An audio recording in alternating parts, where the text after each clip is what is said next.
নমস্কার, welcome to Sutapa's kitchen. আবারও একটি ভিন্ন ধরনের রেসিপি নিয়ে তোমাদের কাছে চলে এসেছি। আজকে আমি তোমাদের সাবুর পায়েস করে দেখাবো। গরমে আম দিয়ে সাবুর পায়েস খেতে কিন্তু ভীষণ ভালো লাগে।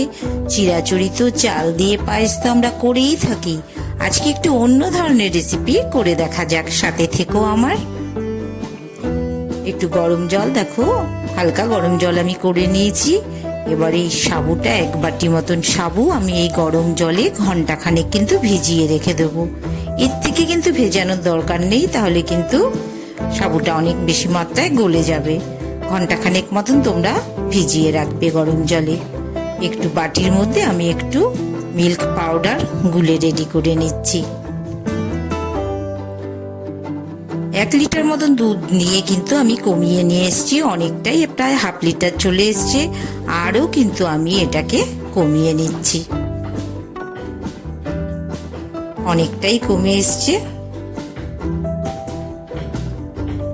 হাফ লিটারে কম যখন হয়ে যাবে তখন কিন্তু আমি ওই যেটা আমি মিল্ক পাউডার 2 প্যাকেট গুলে রেখেছিলাম, সেই পাউডারের দুধটা কিন্তু মিশিয়ে দিলাম।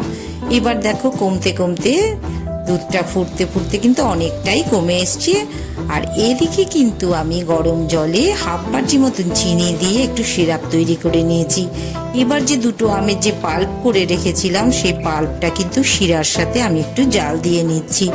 তোমাদের কিন্তু আমি বারবার বলে দিচ্ছি, তোমরা কিন্তু শুধু ডিরেক্ট আমটাকে দুধের সাথে মেশাবে না। যদি একটু টক থাকে তাহলে কিন্তু কেটে যাবার সম্ভাবনা থাকে। এভাবে চিনির শিরার সাথে আমটাকে কিন্তু একটু তোমরা ক্ষীরের মতন করে নেবে। এবার দেখো একটুখানি আমি কেশর, 1 চিমটে মতন কেশর মিশিয়ে দিলাম। তাতে কিন্তু এই যে প্রায় দুধটা ঘন হয়ে এসছে, দুধের কিন্তু কালারটা কিন্তু খুব সুন্দর হয়ে আসছে। অনেকটা যখন কমে এসছে দুধটা, হাফ লিটার থেকেও কমে এসছে, তখন কিন্তু আমি সাবুগুলোকে এরকম ছড়িয়ে ছড়িয়ে মিশিয়ে দিচ্ছি।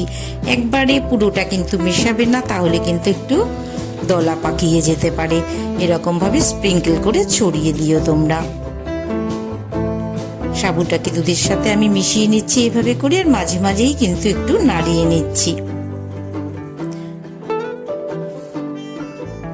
অনেকটাই কিন্তু ঘন হয়ে এসছে। সে অনেকটা সময় গরম জলে ভেজানো আছে, খুব বেশি সেদ্ধ করার দরকার পড়বে না। যখন প্রায় অনেকটা 90% মতন হয়ে এসছে, তখন কিন্তু আমের যেই পাল্পটা আমি ক্ষীর করে রেখেছিলাম প্রায়, সেই আমের পাল্পটা কিন্তু এবার আমি মিশিয়ে দিলাম। একটু ভালো করে আমি নাড়িয়ে নিচ্ছি।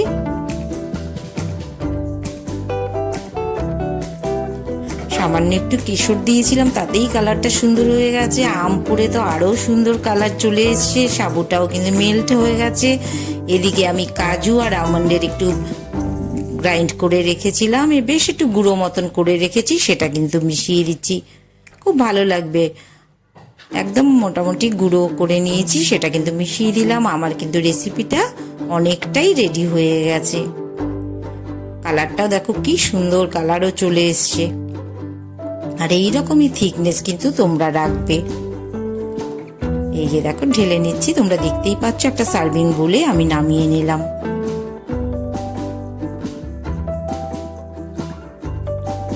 খুব সুন্দর কালার চলে এসছে।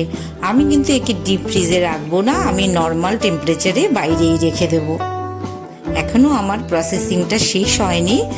2 ঘন্টা পরে কিন্তু আমি আবারও ফিরে আসবো। দেখো তোমাদের দেখিয়ে দিচ্ছি, বেশ কিন্তু একটু হালকা পাতলা থিকনেস হয়েছে। না হলে কিন্তু সাবু দুধটাকে পুরোই টেনে নেবে, বেশি ভারী হয়ে যাবে।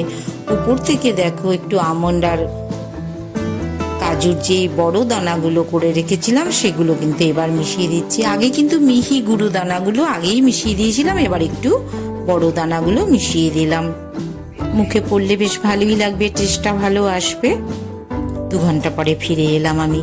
কি সুন্দর ঠান্ডা হয়ে দেখো কালারটা কি সুন্দর তৈরি হয়ে গেছে। উপরে একটা সরের মতন পড়ে গেছে।